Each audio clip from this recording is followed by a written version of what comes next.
Okay.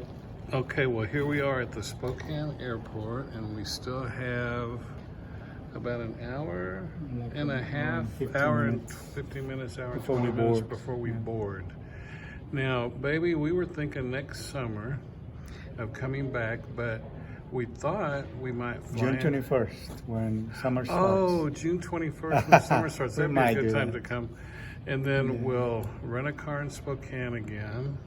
Maybe stay here a couple nights or near Coeur d'Alene a couple nights, and then in Chewelah maybe a couple nights or so. And then take the Northern Cascade route. I think that's the name of it. Susie can you tell promised me to take me. Yeah, the one I took with Susie one time in a 1964 Chevy that I rented at a Rent-A-Wreck here in Spokane.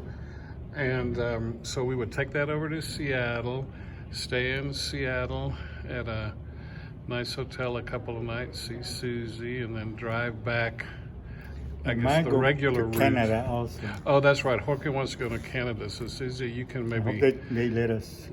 I think by then they might, next June. That's how many months away?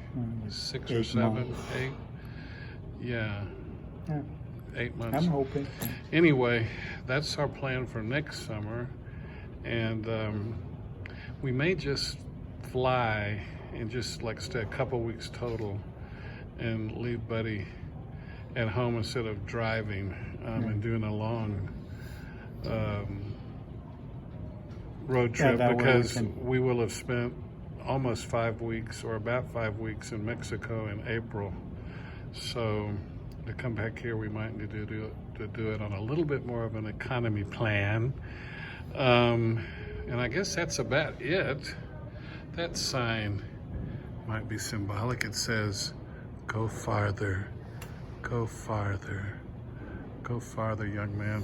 Well, Jorge loves Spokane and loves Chewelah and loves Coeur d'Alene, especially Coeur d'Alene he loves. And so we'll be back.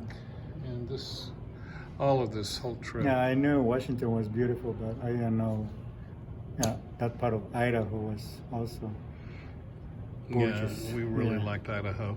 We were very fortunate. We were in inches of our car being creamed by a deer that ran out in front of us, and my life flashed before my eyes while I was already figuring out what I was going to say to Avis when I brought the car back in. Or I don't know, it might have had to been towed. We also had a little mishap where when we went to buy some wine to take to Nancy, we were in the parking lot and just stopped. We hadn't even moved yet, and a lady just backed into us.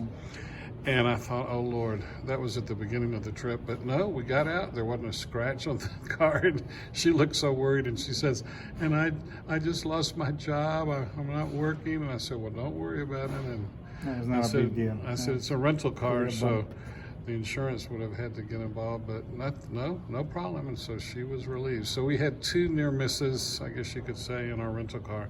But it was a good little Corolla and drove well, and it was standard shift, so Jorge had to use the clutch.